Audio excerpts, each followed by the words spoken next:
This is just me, and I'm not saying this is the right way. I just don't like to invest time if I don't see a future, right? Like the same with stock market. Like you don't want to invest if you're not like Same with the stock market. I like that. right, like.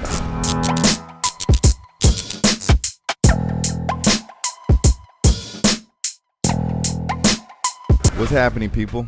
Welcome to OODEX. This is your boy David Picasso. I got a beautiful guest today in the building. She goes by Kristina. Hi everyone. Hi David. How are you? Hi Kristina. How are you? I'm amazing. Thank you for inviting me. It's such a pleasure to be here, and just it feels good during this crazy year to actually be with someone in the room, like closer than 6 feet. I Hello. know. We're breaking the law, man. We're breaking the law. One thing that got me, I guess I didn't realize, is I didn't even know you had such a pretty accent. I really thought you were Americanized, like for sure. Thank you. We're going to get into that. Where are you from? Okay, originally I'm from Kazakhstan. My dad, he's from Ethiopia. I used to live in Italy before I moved here, and I moved here 4 years ago. And so here I am. Oh, yeah, for sure. So as far as your upbringing, right, like your childhood memories, where exactly is it? I grew up in Kazakhstan. It's a beautiful city. Over there, it's a former capital. It's called Almaty. Okay. And we have this amazing view with the mountains. Pretty much, if you compare pictures, it looks like Denver. Okay. Got it. Yeah. In simple terms. Yes. How is it though growing up over there? Because here's the thing, like I'm originally from Colombia, so I can truly say like growing up in Colombia and growing up in the States is two different type of childhoods. Even school systems are different. So how is it over there? Like, is it with a lot of kids? Is it, a lot of playing outside, or how does it work over there? Yeah, I can totally say it's different but the same, like this was the first most interesting thing that I realized when I moved here. I remember when I was so excited, and I was calling my mom, and I was mesmerized. I was like, you know what? They're just exactly like us. They wake up in the morning and they brush their teeth.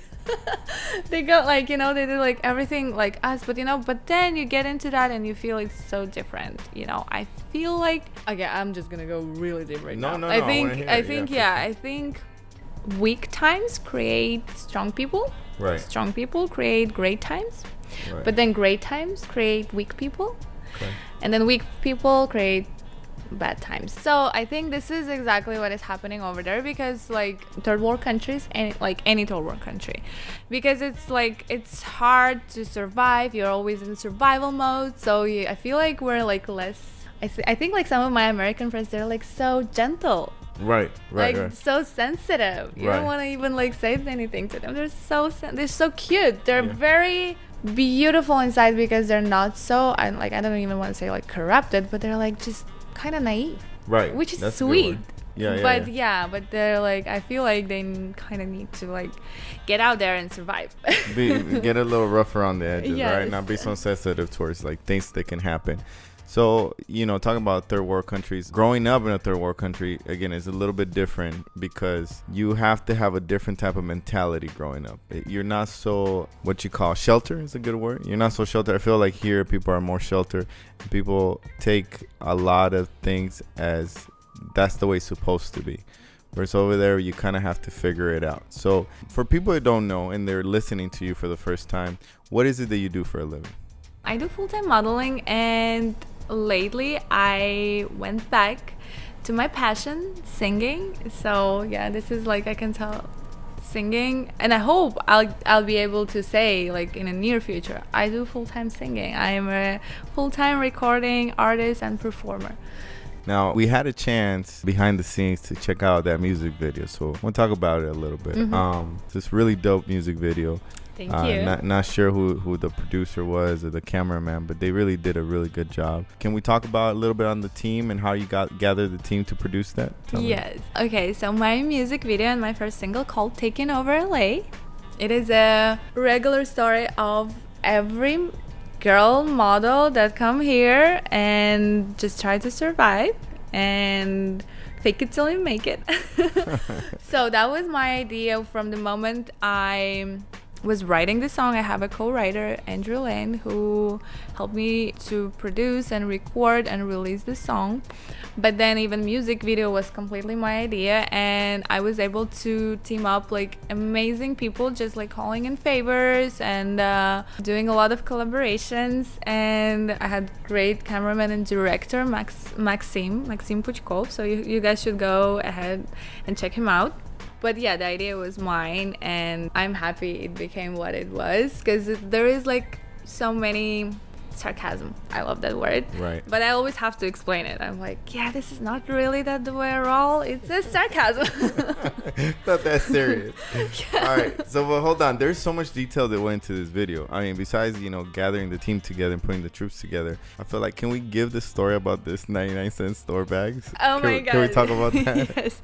Okay. So, the easy way to explain that, it's just 3 beautiful women wearing all the brands, walking through the Hollywood. But then, because you spend all your money on all these brands and that YSL shoes, you have to go and shop in the 99-cent stores. That's your budget to eat.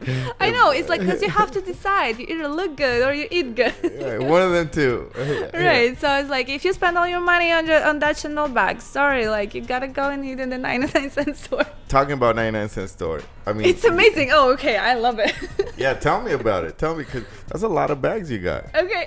Like, how? First of all, did you go there by yourself? No, that couldn't have been just you by yourself, right? Yeah. I went with my friend, because I was like, I need a lot of 99-cent bags. And they were like, why do I need so much? I was like, I actually need a lot for my music video. So it was a great timing. I go there at the end of February, before the whole pandemic has started and before we had the shortage on a toilet paper. Yes. I felt that moment. Right. I knew I should have actually buy more and sell it. Right. You could have flipped Damn. it. You could have started. There's your business. That's the start of your business right there. Yeah, so at the end of February, I'm like getting ready for my music video, and I'm like, I need a lot of 99 stores, like 99 stores, like bags. And I go there, and I'm like, can I just buy them? They're like, well, yeah, we don't sell them. And I'm like, so I just go inside and I buy all the stuff that I can use, right? Right. So I buy a lot of toilet paper, like paper towels, essentials. It's essentials, a bunch of essentials, but like stuff that is not gonna go bad. Like, yeah, you're gonna end up using for your home, right? Yeah. So, and yeah, I was actually buying all that, and it was before pandemic, so everyone obviously was looking at me like crazy. They're like, what is wrong with her? Why is she getting like so much like toilet paper? Right. And and then like 2 weeks after, I see everyone like rushing and there is no more, and I was like, I got it. I have all that. And it actually lasted for like until the end of August, so I was like, I'm blessed. Yeah, you didn't have to pay for that overpriced toilet paper. I heard that. Yeah, or make those ridiculous lines just to get toilet paper. What? Like, I was actually thinking what all those people did with that toilet paper. What if all of them were doing a music video? Yeah, no, that's a lot of competition. I don't think that was the idea, but well, like, cause I still cannot figure out like where is all that toilet paper. I think for whoever's listening out there, if you do have an idea, hit her DM and just kind of drop some sort of message on what happened. But I do want you to share the story on where you feel the rumor started and why people started going to buy a lot of toilet paper. Because you were the first one that actually told me that, and it makes sense. Yeah, so I heard those rumors that it started in Japan, like during the pandemic. It was at the beginning of February, right? Or like January, like because Asia was going through like the full lockdown earlier than us. So government actually tells their citizens that they're gonna they're gonna close the toilet paper making like manufacturers right. to, and because they're gonna need those manufacturers to do ventilators for the patients, right? Because it was like obviously a shortage. So they give warning to their citizens, but over there it totally made sense because they're like, okay, we give you guys like a couple weeks to go and get all your toilet paper because we're gonna close those manufacturers, and they're gonna be open for like to do like the ventilators. Right. But then it probably just like caught up. You're right. But over here, it wasn't the case, so it actually didn't really make sense. So we just kind of like always people do. We just like see everyone doing it, and we start doing it. And we start doing it, and we don't even know why we're doing it. Maybe like some of the people actually went and bought that toilet paper because they saw me buying a lot of that. You know, they're like, sure. "What? Like, why is she buying that?" We saw that girl 2 weeks ago do it. She knew something we didn't know, for sure. So maybe I actually started it. Yeah, you probably did. Well, in that area, whatever area you were in. Were you in Hollywood? Or Hollywood, yeah, for sure. I got to blame you for that one. All right, so COVID hits. What were you doing? I mean, you're a busy girl, right? You're in the middle of project, etc. What happens? COVID hits. And I'm gonna throw the month March because I feel like March is when it impacted me the most. Mm-hmm. So what's going on during March? So my music video was ready at that moment, and I set the date of the release. It was supposed to be March 28th, and obviously COVID hits, and I'm like, oh, I don't want to release it right now. I want to wait. Right. So I feel like for me personally, it was like, I wouldn't say like, but if I have to go through that, it was an okay timing besides my music video. But I just moved to a bigger apartment, so it was like I had things to do. I was just like fixing stuff, and it was a little bigger than like one before because I have a kid. He's 4 years old. Right. So, and I was like, if I would be stuck in my smaller apartment with him for a month, yeah, probably.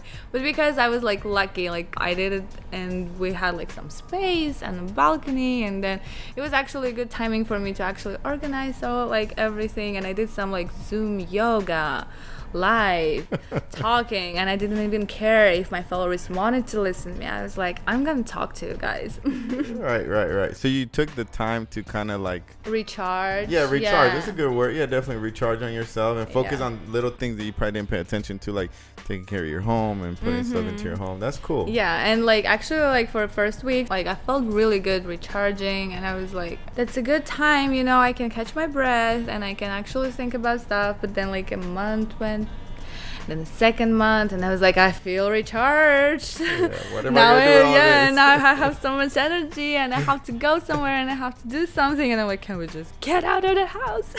Yeah, and what did you do? I mean, I remember that, like going crazy, wanting to do something. Like, so what do you do? Right, and at that time, I feel like the best thing I was doing is I was busy with homeschooling. Yeah. 4-year-old with homeschooling. So it's like it kept my mind like at the place. So because we had things to do. But then in the summer, I started. I'm not gonna use that word violating, but a little violating here and there. I would just go like to the beach. Like very far away, but still I would be on the beach when people would say like, oh, you have to be indoors and stay at home and don't go anywhere. But yeah, because I actually felt like we needed to get out and build and we needed to build our immune system. And I'm not a doctor, so you guys don't listen to me, but this is how I feel about my son. I think when a newborn is born, he has zero immune system, so he can die from a simple flu. Right. So I think the same thing was happening, and I figured that the summer is the best way if you actually want to try and go and build your immune system against this dangerous virus. So this is a time. So that's how I felt. So you do break the law a little bit and go to the beach. Yeah, here and there, you know, but hypothetically. I feel like maybe if I did that. All of a sudden you're backpedaling. Okay. I know, right? Who knows? Who knows who did in my dreams, you know, like I don't even know, you know, all that time went by like it was a dream. So I'm not even sure what was the reality, what was the dream.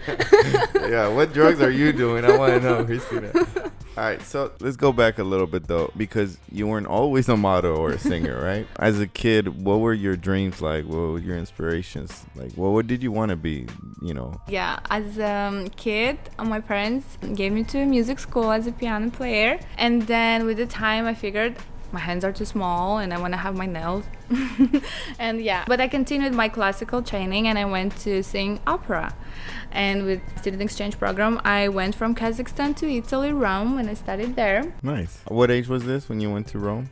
19. I was almost 20, and it was a great time, and I love Italy, I love Europe, and Now you travel by yourself to Rome? Yeah. You did say student exchange program though, right? Yeah, it was a student exchange program. So I used to study in a conservatory of music in Kazakhstan, and then I went to study in Visi di Arte, Visi d'Amore, Accademia Internazionale in Rome. So there was one more student from Kazakhstan who went study there a year before me. So And that's it? that's it. Yeah. Oh, I thought you had like a whole group with you.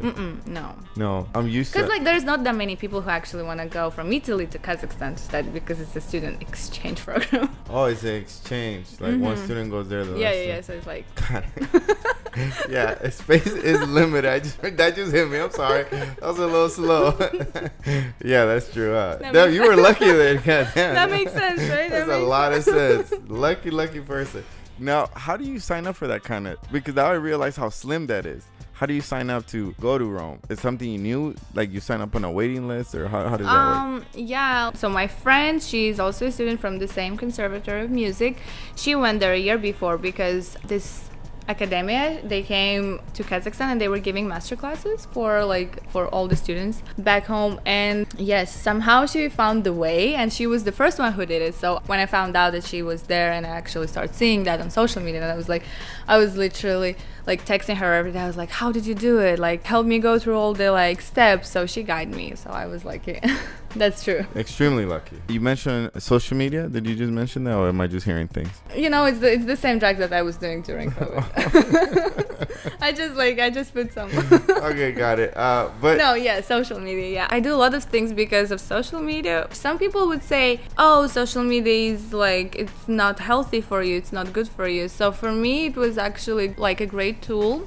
Like I have like really good people there that are very kind to me, and that would just like help me to figure out what is my next step, or like what should I do, and how to even do like simple stuff. So we're definitely in an era where I feel like social media has a huge imprint on the youth. I guess my question to you is, at what point do you open? I found you through Instagram. So at what point do you open Instagram? What age were you around, or what year was this? Yeah, it was 2012. I opened it because I met this celebrity from Russia, and he was like very famous. I think Instagram was actually very new at that moment. So he was like, "Hey, do you have Instagram? Like, I can actually like shout you out." And I didn't even have Instagram at that moment. So I'm like, "No, I don't." He's like, "Okay, you're lost." And I was like, "Damn it!" But yeah, after that, like literally next day, I go and I open my page, and this is how it all started. Like just like one picture here and one picture there. Now your pictures, because now anybody that looks at your profile understands that you do modeling for sure, right? Mm-hmm. But back then, what was the pictures like? Was it? Oh my god! Sometimes I look at my posts and I'm like, by the way, are they still up, or you deleted those? Yeah, like that little many of those stuff. But I'm like, girl, like what were you thinking? This is not even good. It can actually impact your future. You have to think of what you post. I would just post like hilarious stuff. I don't know. Like I would just post like I don't even know. Like I don't even know how to explain what I was thinking. I just didn't even know how to use that. I just thought this is some kind of online diary that like I'm just like putting out there whatever I'm thinking about. No, but that's good. I feel like if we go back to the beginning of Instagram versus now, I think it's different. You know, the way it's being established. I feel that it's like kind of like Twitter when it first started versus now. People use it for different reasons. My question to you is, you know, you don't have a lot of following when you start, right? Mm-hmm. And again, for the individuals that don't know, you have a pretty strong following. You're over 300K. Getting from 0 followers to over 300K is a journey. You know, it's a process, and that's something that, like you mentioned to me, like it doesn't happen overnight, right? Mm-hmm. So at what point do you take social media a little bit more serious, in a sense of like you start realizing like, hey, I'm getting followers? And when I mean followers, I mean like when you reach your first 10K as an example. Walk me through that journey. So my first followers I gained just being social and going out, and I just appear at the concerts or just like go out with my friends and just this like stupid stuff. So this is how like first like followers from my country would just like hear about me, and they would be like, who's that crazy girl, let me follow her. But then with like actually your 10,000 followers, when you start hitting that number, you realize your responsibility. Right. That you can't just like post whatever or say whatever and just not be accountable, like because you know like everything you do will be noticed. Right, because you have such a strong, even at 10K, I mean that's a lot. You start like you start thinking what you're posting from that moment. So I think like around like 70,000 followers, I realized like that I should like be very careful, because like for example back home I did this funny thing. I would just always post my cousin as my son. I would post him as my son, but like I would never call him my son, but I would just post him that much. And just because, I mean, he is the love of my life, but then I would just like post him, so I would confuse my followers, and they completely thought that he is my son. So they would pretty much, I made them believe. I know that I kind of misguided them, but it was fun for me because I didn't even think it's so serious. Right. But then they're like, it's time, I get pregnant, I move here, I have my own son, and then all those followers, they're heartbroken because they're like, what happened to your firstborn? And then I realized, oh my god, what did I do? I didn't even think that this could get this serious. And I actually had to like put a post and explain and say that I'm sorry that like I made it look, but he's my cousin, and like here's his mother, and he's very healthy and happy, and obviously I want to, at some point of my life, be able to move all my family over here, but like I've never done like anything this crazy. But this is when I realized that it's not a joke, and you can't just be like, oh, I'm just having fun, I don't care what they think, let me just like put any idea that I have in my mind. You have to actually know like what are you doing, and to be careful like what you're saying, because sometimes even like those innocent things like people can misinterpret. Of course I've never even like tried to like make all those like people that were like following me for some reason to actually think that I'm a bad person, right? Like it was like, but I was just like having fun. I thought it's cute. Yeah, you didn't realize the impact that was gonna have on your followers. So after that, I'm just like, I'd like try to be very open, try to explain everything. If I say something and I feel like, oh, I don't think it's like I sent the right message, I like immediately correct myself and like edit the post. No, I think you use social media responsibly, right? That's what you're doing. You mentioned you got pregnant and you kind of passed through that really quick. So can we like, where did this happen? Right. Where did it start? Were you in a relationship? Yeah, I go with a student exchange program to Rome, as I said, Italy. Right. But instead of studying, I am being in love and dating. I got pregnant and we were happy, but then we weren't. How long were you guys together before the pregnancy hit? Like we were living together a couple years. Oh, okay. So a couple years living together. Yes, while I was studying, we were like building our relationship over there, and it was going great. There was like up and downs, but then like any other woman, I thought like if I get pregnant, I'll fix things, which is never the case. Good advice. Yes, I think if you are thinking about fixing something, you should try different tools. Yeah, just don't get pregnant. Yes, like you only get pregnant if you want to have a child. Like child shouldn't be born on this world having to do something for you. Like this is not right. Right, but to fix something. Yeah, but then I realized it later. Yeah, and then we weren't. So I decided to move to LA. No, but hold on. Give me a second. You get pregnant. Yeah, right? Get pregnant. You're in a relationship, pregnant. Yes. Okay. What do you mean you decide to go to LA? Yeah, well, because we're happy and then we're not, and then we break up, and then I'm miserable, and then I'm like, you know what? All this happened in 9 months? What do you mean? Like it happened, like it happened in 4.5 months because I came here when I was 4.5 months. So pregnant. 4.5 months into the pregnancy, you tell the baby daddy, you tell him we're done. He tells me we're done, and then we tried to live for months in a different like apartments, but it didn't work. It just was like it actually made things more miserable, and I was like, I have to be happy somewhere. And I'm like, okay, Los Angeles should be my happy place. Let me go there and be happy there. But I forgot that I'm bringing my depressed self with me to a happy place, so it didn't really work. So you pack your bags and you head over here. Yes. Did you know people here? I had a couple girls. They helped me, like they met me at the airport. They helped me find my first motel, and this is it. So you come here to a motel? Yeah, it was actually a motel in Torrance. Motel in Torrance. Shout out to Torrance. Damn, that's crazy. I know, I was very crazy hormonal. And you're pregnant you're 4 months pregnant. Belly showing at this point? No, it wasn't. I didn't really have a belly until I was like 8 months pregnant. Got it. So like a month before you delivered. Yeah, it was very convenient. All right, so you're in Torrance in a motel. You probably, how do you go grocery? You don't have a car. Yeah, I didn't even have anything. Oh my god, it was like my first nights over there. I was just... Yeah, you guys should realize I'm pregnant, so I'm eating everything. I'm munching everything every time. So it like in the middle of the night, I'm jet lagged and I'm hungry, and I text my girls. I'm like, hey, like, can I go somewhere? Because I'm just hungry, I'm starving. And they're like, no, nothing's open. Like, wait. And so I waited until 5 a.m. until this, like, the closest Starbucks is gonna be open. And I couldn't sleep, and I was just so hungry. And then I was like literally the first one at Starbucks to show up. I was like, hello. Oh my God. I'm hungry. That is crazy. Yeah, it was fun week in the motel, and then I was like, okay, I should get an apartment. And I'm like, I want to live in Hollywood. So I moved to Hollywood because I was go from Torrance to Hollywood. Yeah, that was the only place I knew, like Hollywood. I want to live in Hollywood. When you say you knew, what do you mean by that you knew? I mean, I heard in movies, In you know, movies, like the alright. pretty, like, yeah, the pretty woman, you know, she's like in Hollywood. It's not that you knew, it's things that you saw on TV. Hollywood, I Right. want to live in Hollywood. That was the only place I actually wanted to live. And I mean, dreams do come true, you know. You just have to like put them on the very right way. Because I always wanted to be a young mother. I just didn't even think that I should be happily married young mother. Or like I wanted to live in Hollywood, but I didn't even think that I should be like living in good apartment like in Hollywood. I mean, like right now it's like things are going better, but at that time it was just like, Yeah, I think we should talk about that a little bit because I feel a lot of people do come to Hollywood for not necessarily the wrong reasons. They're coming to pursue their dreams, but they don't realize that it's not necessarily all glamour. Like Hollywood has bad areas, right? Hollywood has sketchy places you can live in, etc. Same thing with LA. So yeah, what kind of like explain to me what you saw on TV versus reality? Tell me a little bit about that.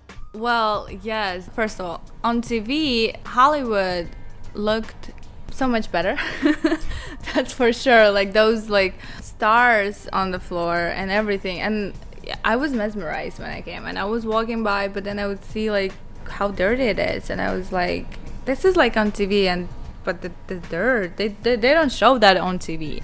Right. And don't get me wrong, the Hollywood is a very great area and convenient. And you know, if you actually decide, not because you're delusional, if you decide to live there, it's very convenient. You have all your auditions right there, and you're in the middle of everything. You want to go to downtown, or you want to go to Santa Monica, or North Hollywood, or Right. Burbank. It's so good. But you actually have to decide and do your research and think if you actually need it or no in your life. Not like you show up there with different expectations, and then you're like, oh, it's so loud and it's so dirty, and all those people Homeless, right? Yeah, they don't even seem this, which I actually seem like our Hollywood homeless people are so much nicer than you were in downtown. Ha, that's what I heard. Yes, they're That's what I like heard. very, you know, like good. You know, They're more classy, I'm sure. yeah. You know, you can feel the Hollywood scene. Yeah, yours are Hollywood, mine are not. Fly straight from the streets. But okay, so what type of advice would you give those people though that are, you know, living in another state and they're planning to pursue their dreams? They don't have a lot of savings and they just feel like, I'm just gonna pack up and head over there and I'll figure it out when I get there. What type of advice would you give them? Go for it. You know, it's amazing. It's gonna be so hard. You know, LA, it's not a city that actually gonna open their arms for you and be like, oh, of course, here is a movie director for you, and here you're gonna be next Salma Hayek with a green card over here. This is a no, yes. But you know what? If you prove that you actually have something to give to the city, it's actually gonna start opening up, and you're gonna see like the most amazing things here. And let's talk about some amazing things that I know about you. So one, Tygo's video, right? The music video. Yeah, it was his music video Ibiza, what was released like this June. And what's your role in the video though? Well, like every other hot woman that he has. So that was my main role. And I actually even got like some followers coming to my page on Instagram because of that. Like I even got a couple articles because of it. And that was very exciting. I didn't even expect that much from that. When my agency sent me this gig, I was like, okay, that's fun. And I went there with like expecting, but when I started seeing like how good it was, I was just like, you know what, I had that my music video that I was supposed to release on March 28th, and I thought it's not a good time and I'm gonna postpone it until next year. And I was like, okay, how about I release my music video with all the hype? Without the hype. Perfect marketing 101. Right. That was good. That was a good strategy. You're one of the main girls in the video, right? If not Yeah. the main girl, maybe you are the main girl. I am the main girl. You are the yeah. main girl. I'm sorry, let me correct it. You're the main girl of the video. And if you haven't haven't seen it, go check it out. For the clip that I saw, because I haven't seen the whole video, so we do have to see it. But for that clip, extremely sexy. Men were gonna love it. So I can see why you gain more following out of that. Thank you. Any other cool projects you got coming up? I'm working on this amazing song that I'm recording with my good friend. She's an amazing DJ from Italy. Her name is Marzia D'Orlando. And it's gonna be different from my first single. It's very EDM, European. You like European EDM. I think it could be marketable in Las Vegas. Okay. So I'm excited about that. And I heard what all my followers were telling me like about my first single. It wasn't enough singing for them. Okay. So I actually excited to show them how that I can sing. You know, there's some opera training back there. Yeah, I feel like you can sing. I mean, you went to school for it. You have a good voice. So I can see how your followers would want to hear more of that. So that's a really fun project. Any other music videos or anything else you got going on like that? So obviously when I'm going to release that song, we want to work on the music video. And I think it's going to look amazing because I'm brunette and she's Italian blonde. So perfect mixture. Yeah, that's going to be a good mixture. It's going to be a lot of hot moments in that music video, so you guys get ready. Yeah, that's gonna be really exciting. Going back to your followings, what do you think through the transition of, again, going from 0 to over 300K? What are type of tips or advice that you would give to people that want to grow their following? First of all, keep going. And second, it is hard, but try to be real. I'm still working on it. I'm not that good at that. I'm still kind of like holding myself back with my own insecurities because like every time I have to go live or like do a little like story, I still go and do my like a little bit makeup, like fix myself, like put some filters on. And I think this is what holds me back because I get a lot of feedback and my followers like they prefer me like when I just like do like random funny stuff and don't get in my head too much and just like post whatever I think. Right. But yeah, like so I'm working on that. I think the more real you are, the more you're like trying to perfect your image on social media, like the better and the faster your followers are gonna actually feel that you're genuine and authentic, and they're gonna get there and they're gonna be there for you. That's good. I think that's really good advice. I think that advice works just in general, like in life. You know, because how many people I feel, as we speak about social media, how many people are not authentic on social media and they live a totally different life outside of social media, right? You know, whether they're renting their cars or renting their homes, and that's not actually who they are as people. And when you see them in person, you're like, wait, that's you? That's not, that doesn't match up. So, and it's not even seeing them in person, you even feel it, you know? Like sometimes I think, why am I doing the same mistake I'm actually thinking about someone? Because I follow some like beautiful women and then I'd be like, but this is not real. Like I know, like I don't even know you, but I can totally see this is not real. You probably like fixed yourself here, like different like environment around you. Like how about you show yourself real? But then I forget about it the moment I start posting, and I'd be like, I fix myself here, and then like put the little filter there. My lips are bigger. Like now I look good now, and then let me put that I just woke up. And of course my followers think like, hell no, she didn't wake up like this. Right.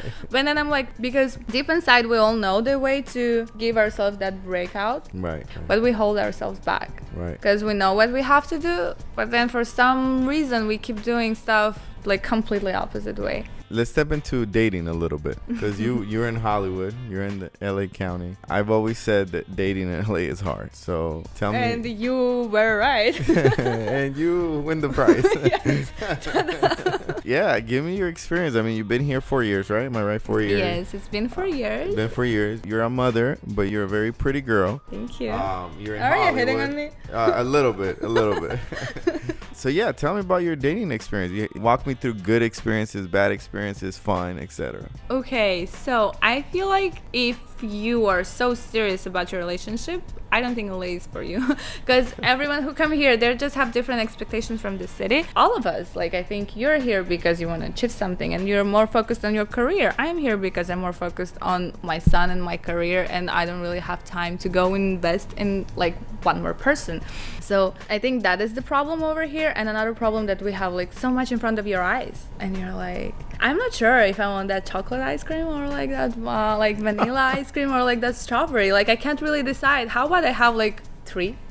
No, I get it. But is this because, okay, are you speaking from a woman's perspective or a guy's perspective? Or from both? Ice cream perspective. Ice cream perspective. There goes your sarcasm. I think I'm just speaking the way in the general? city, like the way the city feels, and that if you want to be more like, and I'm not saying, I just don't want to stereotype. Of course, there is like fairy tales everywhere, and I know like great couples that met here and are from like here, and they also in the industry, and they want to be together, and they lived happily ever after. But most of the times we're just like focused on different things.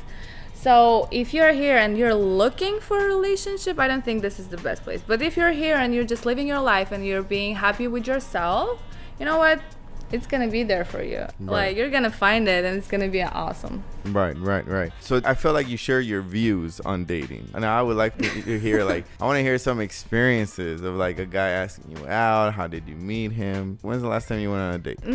Okay, so I had sort of relationship this summer. Entanglement. Entanglement. Oh, I love that word. Yes, it was. Yeah. Actually, it was more of a, like, entanglement. Wait, I just heard this summer. So it was only the summer. Like the relationship only lasted the summer. It wasn't even lasted the summer. It was entanglement. Okay, so it was like, okay, so it was a swing. Go ahead. Yeah, so I mean, it was fun, but the funny part about all that is just I'm brutally honest. So like, you come to me like on the first date, and I'm like, it feels like an interview, and I think that's a little too much, but I'm just like, you know what, I don't really have time to invest in that. Like, tell me your expectations, I'll tell you mine, and we say if we're like, and we decide if we're like close, like if we interested in this or no. So this is the first date? Like, this is how we roll. I'm like, you know what, I don't have time for all that. Wait, hold on. You're like going to on your first date you do that? Yeah, I'm like, you know what, like, what are you expecting from this? Are we like going in the same direction or no? Okay, got it. So, but the funny part in LA, or like especially in the industry, like, so I go ahead on first date, I'm like, you know what, I kind of researched you, and I don't really think that you're ready for it.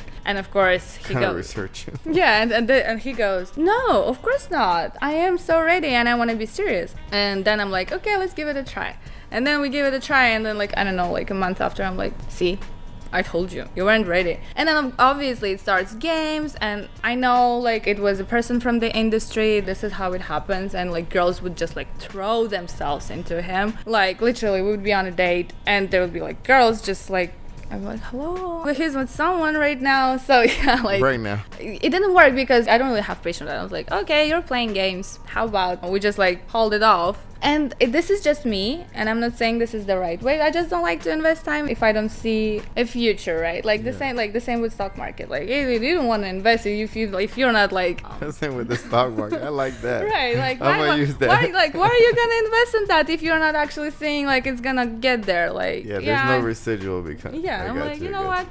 I'll pass. Okay. It seemed like that example you gave me, that person was in the industry. Yeah. Modeling industry, or what type of industry? Music industry. Okay, gotcha. Any experiences outside of like the industry, just like, you know, an individual that, you know, an 8 to 5 type of job? 8 to 5. Well, looking through the roster. Okay, yeah. I think this is a good example. Can we like, yeah, let me but then it goes vice versa, because I am from the industry myself, because then it like, so you're the player. Like, yeah, and then I'm the player, and then I feel bad, and I'm like, I'm the bad guy, and I'm like, I'm sorry, I'm the bad guy, I didn't really want to hurt your feelings, I didn't mean to, I'm sorry, you know what, I wish you luck. So it's, you know, it's just like, because it's LA and we're all like doing the same stuff, so you just have to find someone and stop looking. Like, it's like, find some, like, first you have to stop looking and let it go, and then you'll find someone. Okay, let me just put it in the right order. Yeah. Because I was like, I went to like vice versa. I was like, this is not gonna work out. Okay. Any cool dates you've gone on since you've been here? I mean, I just feel like there's so many cool places to visit. Any like the person impressed you by where he took you or what he did that you can share with us? In LA, I think it's so industry. Like, people take you on a date to Nobu Malibu, and you're like, okay, do I have to be impressed? Like, I've been here. So I'm not saying it's all cool, but it's less romantic. It's just more about like everyone's just trying to show off.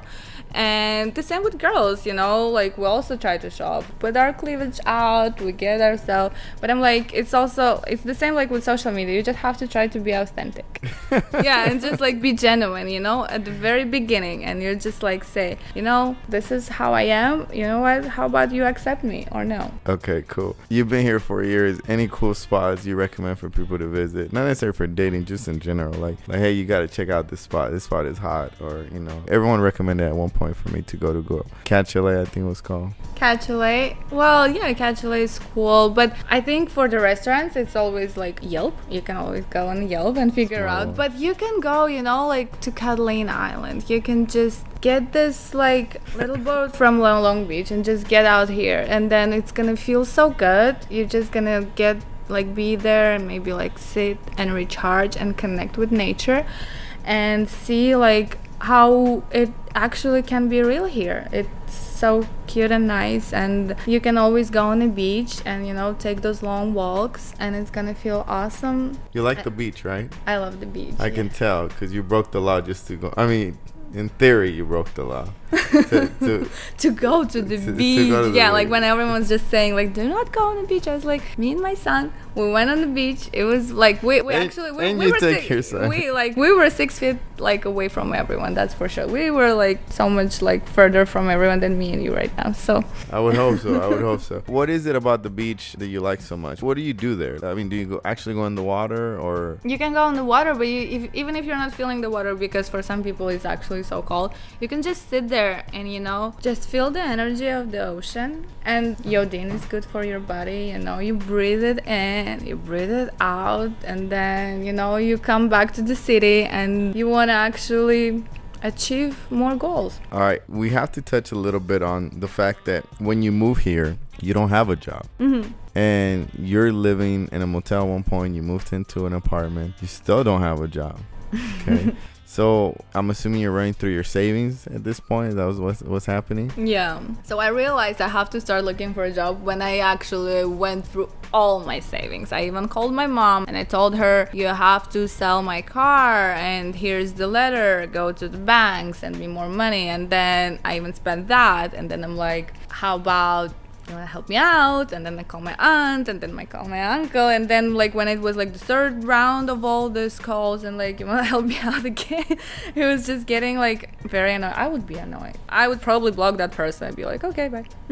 But yes, like at that point I started thinking that, you know, like no one owes me anything, and yes, like they're sorry and I'm sorry that happened with me, but you just have to decide to be happy and get yourself out there and work, because no one is gonna come here and save you. See, have you ever had like a normal job though? Because I felt like, you know, you've been extremely successful, at least in modeling, but have you had a normal job? Well, the closest thing to normal job I could tell that I do a lot of like unrecognizable modeling. So this is very simple and it's not as glamorous as you think. We just show up there and we work 8-hour shift, and we just do like, it could be my feet or my hands or my ear, and it's just that's like as normal as it gets. Like, yeah, but it's like, it's simple stuff. You stay there 8 hours, you have your lunch, and then you keep shooting, and no one needs any emotions from you. You just keep snapping shots.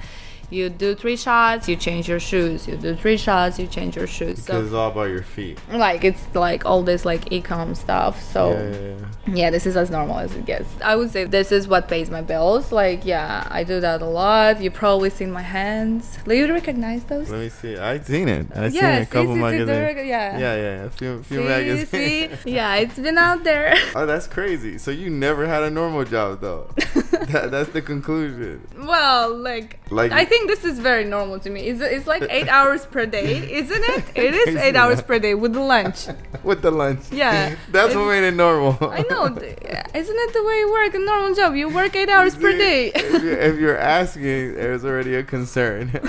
But yes. In a sense of schedule, you're right. Yeah, and there's a lunch, right? And they don't pay for lunch. And they don't pay for lunch. Yeah. They didn't pay for your lunch? No, they don't pay for your lunch. They give you a lunch, but they don't pay for your lunch. So oh, they give you a lunch. They give you time for lunch. They're like, okay, you have your time for your lunch. You go do whatever you want to do, and then you come back. And I'm like, oh, this is not as glamorous as I expected from modeling. How long was your lunch? 1 hour. 1 hour. So is it like normal? Like, is it 1 hour at the normal job? Like, you're scaring me right now. I have to actually research. You're answering it because you expect me to answer that question. It give you that confirmation. You're like, yes, you're right. Yeah, okay. Because I'm like, you know, you're scaring me. Yeah, I mean, certain jobs do give an hour, others give 30 minutes. But what you do is not normal. Isn't it? Because, yeah, I don't see any fame in there. You just get there. Like, some of them work at those, like, e-com shops. They work in front of their computers. We just show up there and we wear like in front of the lens, right? So someone that is following you, I don't know, they're probably young, 17, 18 years old, and they look up to you. I'm sure you have a lot of those, males or females. What type of advice you would give them if they're trying to get into the industry of modeling? Don't give up.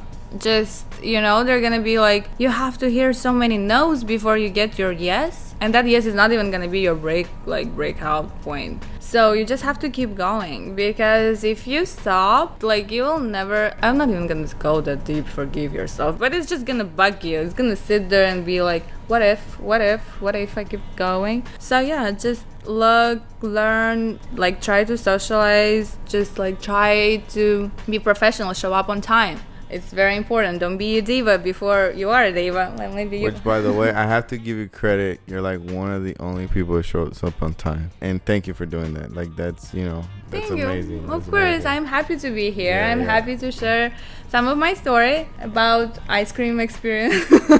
Chocolate vanilla or strawberry. You seem like such a positive person, which I love. You speak a lot about energy. I'm big on energy. So I can see that this is how you live your life. This is truly authentic. This is who you are. I've known different models, and I was in the photography industry for a while, so I've heard really good stories and really bad stories. Can you share any bad story that somebody, I don't know, forced you into a gig that's not really a gig or something like that? I don't know, I would say it was one of my very first experience. It wasn't even the modeling, and it wasn't even paid. I was pregnant and I wanted to do that photo shoot that all the pregnant women have. And there was a photographer that reached out to me on Instagram, and he was like, hey, you want to do a shoot? And I was like, okay, fine, because I was just happy to do it the way it is. Because I didn't know anything about the industry. So I go there, we shoot, and yeah, I just but let's not forget, I was very hormonal. So maybe some of the stuff felt more than what it actually was. Yeah. But then I see the picture and I was like, they look very too sexual than I expected them to be for a pregnancy shoot. For a pregnancy shoot, and the whole vibe was there, wasn't right. But you know what? I didn't even speak because I didn't even know, and I didn't even know if I should or I shouldn't.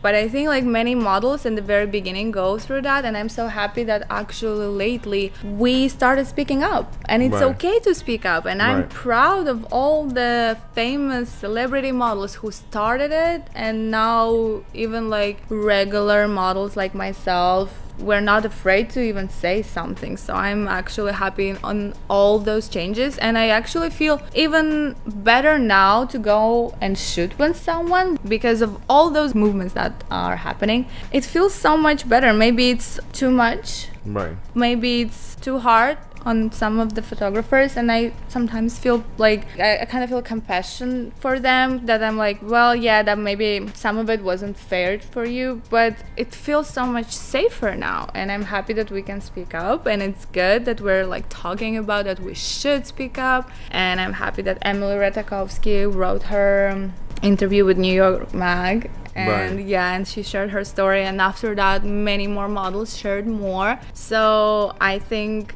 the best advice I could give to every model who's just starting, to not be afraid to speak up. If you don't like something, and even if your agent are telling you that maybe you were delusional and wasn't the case, you know what, just tell your story on social media. Maybe some people are gonna say that you're doing this for hype, but no, just do it to get an advice. And if we're in this together, if we support each other instead of bringing down, this is gonna be an amazing industry. And for the individuals that don't know, you speak 4 different languages? Yeah, I speak Kazakh, Russian, some English. I hope you guys were able to understand me. That was pretty clear. Okay. And Italian.